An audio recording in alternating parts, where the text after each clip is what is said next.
This is a video of the start of making wine with the pumpkin that I pureed a few weeks ago now. In that video I asked for suggestions on what to make with the pumpkin. I only got one suggestion. That was from Clueless Homesteaders, and they suggested beer. A couple weeks ago, Erica from Erica's Little Welsh Garden, she did a video on making wine, and she makes them into little 1 gallon, they call them demijohns, we call them carboys. I have all the winemaking equipment, so I'm following her procedure now, which is going to be 6 months, but this video is the first setup. I did, however, when I went to get the yeast for the wine, I also got the strain for beer. Apparently there's 2 different strains, one for wine and one for beer. So in the future I will be figuring out how to make beer with it as well. But enjoy this first setup for the winemaking. I'm making pumpkin wine. I'm following Erica's video. That's Erica from Erica's Little Welsh Garden in the UK. She had cut up pumpkin. I already had the pumpkin puree that I showed in an earlier video, so I asked her, this has been roasted and then made into puree. I asked her if this would be okay. She said sure, it should be. So it took 5 bottles to make the 1.7 kilograms of puree, and I added it to the 4 liters of water, brought it to a boil. I had it boiling for a few minutes, and then I let it sit overnight.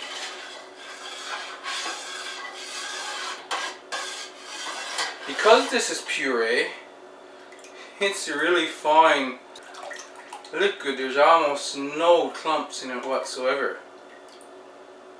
But however, I'm still going to strain it and then return it as she did to bring it to a boil again while putting the sugar in. This is what I'm going to use. It's a colander. I'll strain it out into my canning jar, and I don't have the proper straining material, but she said you could use a tea towel, so that's what I'm using. And just ladle it over and see what gets strained out of it. It was a lighter color when I turned off the burner last night. It's gone quite dark overnight. You know, I'm not dipping out any of the ladles. I can just take this pot and do that.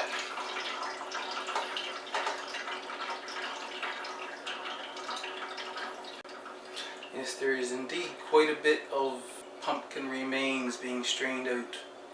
I think what I'm going to do is scoop out some of this now, so that I can get the main part of it strained quickly. You know, that looks like really good jam. I'm going to have to make something out of this rather than putting it in the compost. Wonder if I can make any baking with that. Should try making some pumpkin cookies. And I did it that way to get most of the liquid out.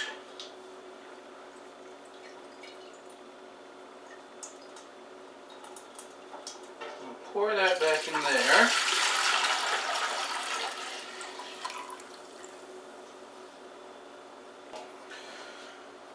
Put a fresh tea towel in here. This one looks a bit bigger. It might be better. Yeah, he's bigger.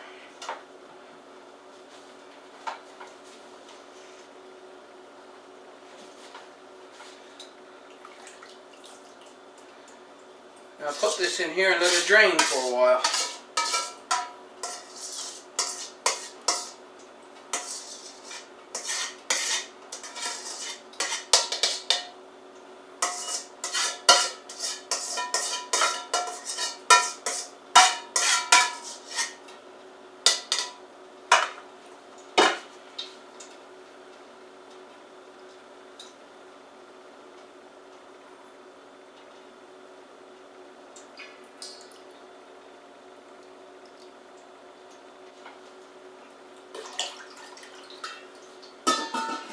leave this here. I'll let that drain, and half an hour or something we'll come back and see how dry it's gotten. This is how I'm going to go about sterilizing my carboy, we call it. Now I'm in the kitchen. I don't remember what name Erica had put on it. And this is the type of airlock I have.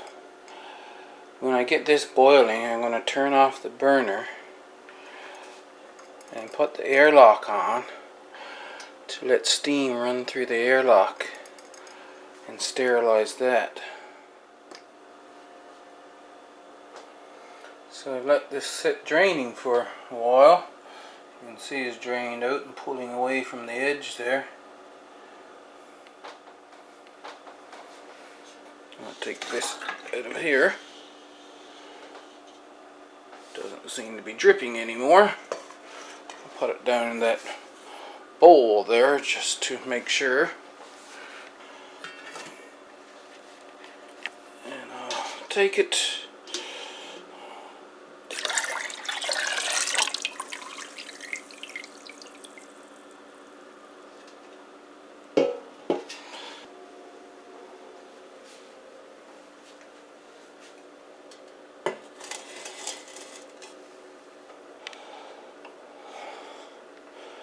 And I'll turn the burner on again.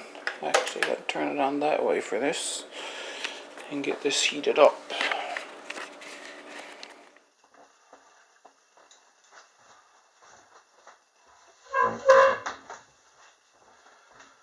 Turn that burner off now. I'm going to put a little bit of water in this.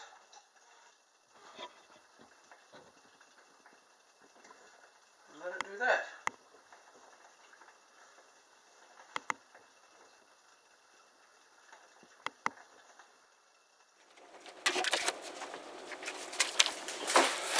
.3 kilograms of sugar.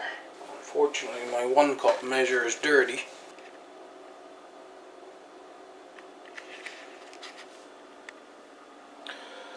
I have this little kitchen scale here.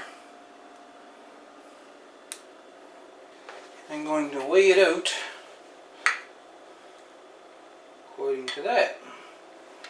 I set that there and turn it on. Now that'll say 0.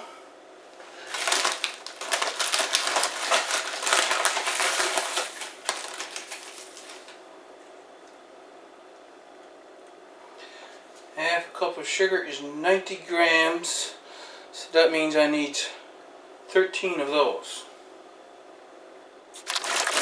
2, 3, 5, 6, 7, 8,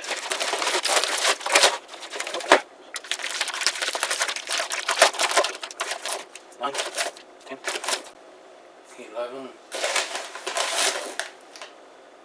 12, 13, 14 actually.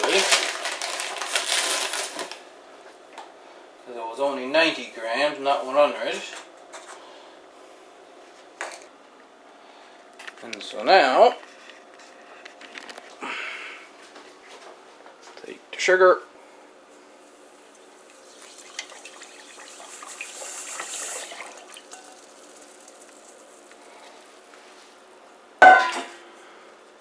Pour it in there. Take my ladle, stir it around. I have to come back every so often until this gets to starts to boil, and then I'll turn it off. Let it cool a bit. So while I'm waiting for that, I'm going to empty out this carboy. It wasn't a good idea to sterilize this airlock this way. So look what happened to the inside piece. He's deformed, but it's not wrecked. It'll still work just fine. Now my pumpkin mixture is hot and the sugar is well mixed in. Because I just add hot water in this carboy. I remembered the name, just a demijohn. I believe that's what Erica called it.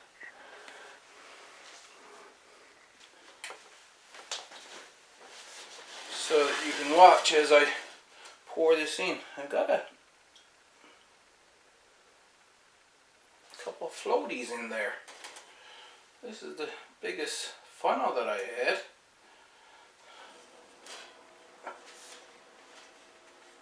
But I should be able to do it.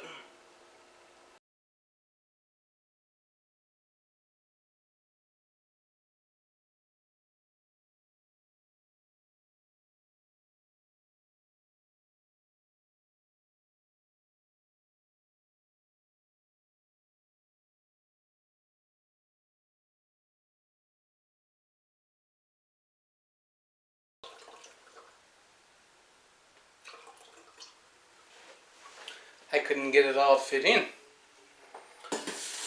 Well,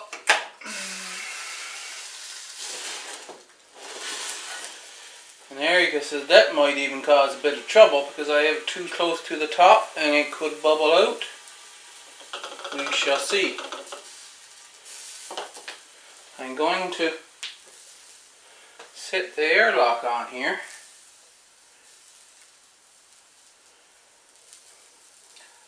And yes, here's the thermometer. It's a little strip, and as the temperature gets to each one, it will change color. So when it's 24 degrees Celsius, it will change color at 24 here. And the back, there's a sticky substance on. So I just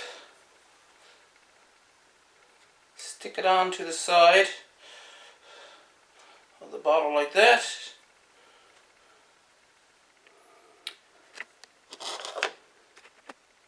And it will, after a bit, tell me what the temperature is.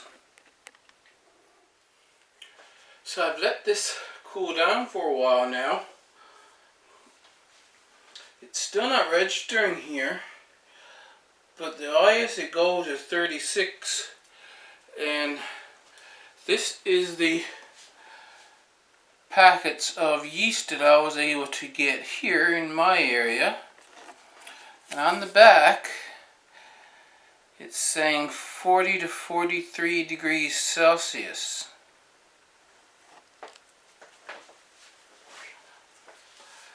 Now when I feel this, it's warm, but it's no more than that at least.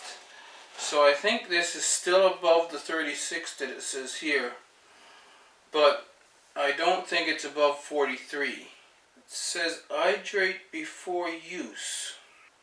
50 mils of water. I think that might be 15 minutes. Right there. So I'm going to hydrate this first. I had this hydrating now for a while, and I'm going to pour it into the wine mixture here.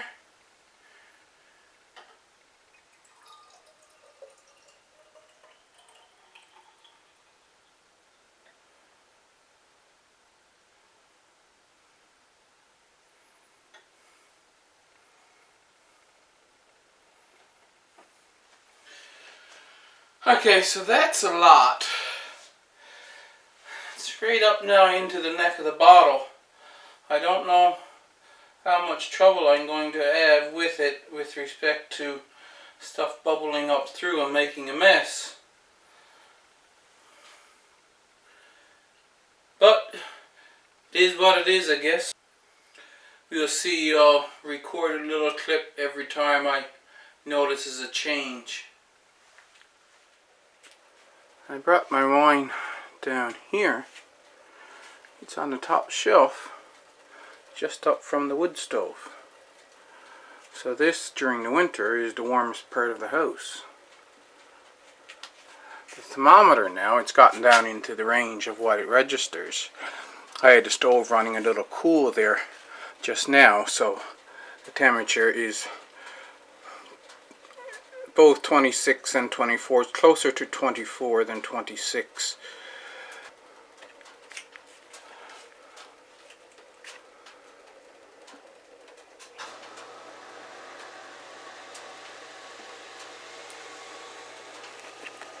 Bubbles are coming slowly.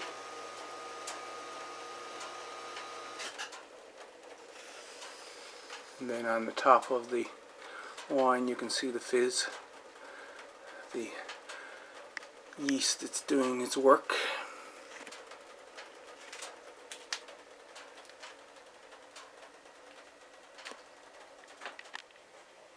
That's the beginning of the winemaking. If you enjoyed it, give me a thumbs up.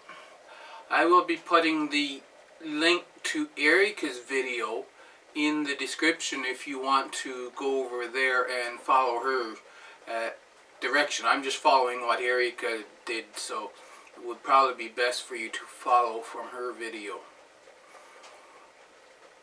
Thank you very much for watching, and I'll see you in the next video.